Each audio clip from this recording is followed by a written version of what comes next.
Hello, I'm Reverend Pamela Yerby Hammack, and I want to talk to you today about the subject of fear. I want to share a little bit of my story with you, and then we want to see what God's Word has to say about it. Come into my world for a little bit as I read to you an actual journal rendering from my own personal journal. September the 7th, 2001 is the date. It's another dark morning, but then mornings are darker when the fall season arrives. But it isn't just a darkness of the morning.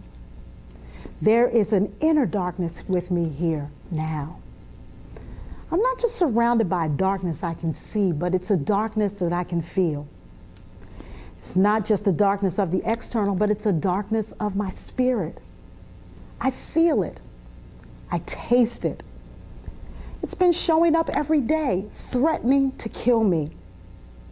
Its hot, foul breath is all around me, and I hear its hideous laughter. It keeps calling me, but I won't go.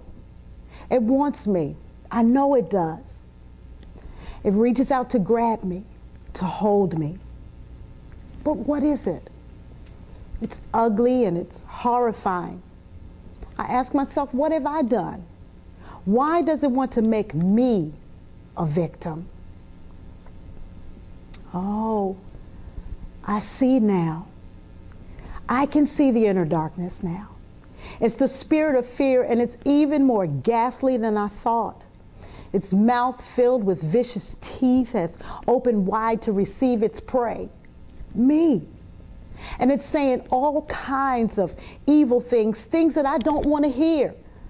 It's saying things like, I'm ugly, I'm stupid, I'm a failure, I have no value, and everybody else is better than me. No, go away from me. And so I cry and I scream and I pray, Daddy, there's a monster under my bed. Well, there's brightness now. A brightness all around me. It's a blinding, refreshing, wonderful, calming brightness. And it has dispelled the darkness. Thank you, Daddy. There was a monster under my bed, but now it's gone. That's my story. But you know what I realized? I realized that at some point in time, all of us have been stalked or hunted down by prey by the spirit of fear. It often shows up when we least expect it, robbing us of the pleasure and the joys of living. Its mission is to cast doubt in the mind and disquiet our spirit. Fear brings a darkness that sometimes takes our breath away, and we lose all sense of joy and the will to live.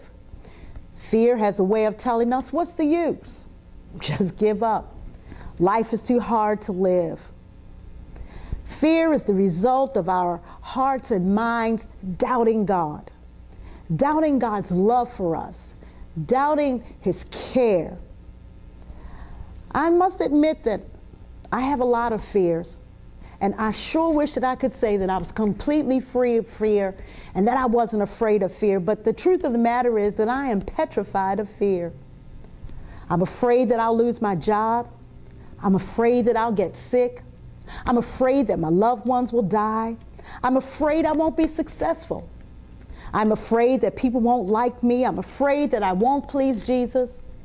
I'm afraid that the trials of life will somehow overwhelm me and overcome me, and I will be left destitute, alone, and left to die.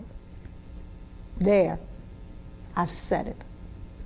I've confessed some of my fears, and I've learned that acknowledgement is key to my deliverance. And though I may be fearful of some things, I know that there is someone, Jesus is His name, and He is not intimidated at all by any of the fears that I face. He is the light. He gives me faith to conquer all of my fear. And Jesus tells me that I can do all things through Him.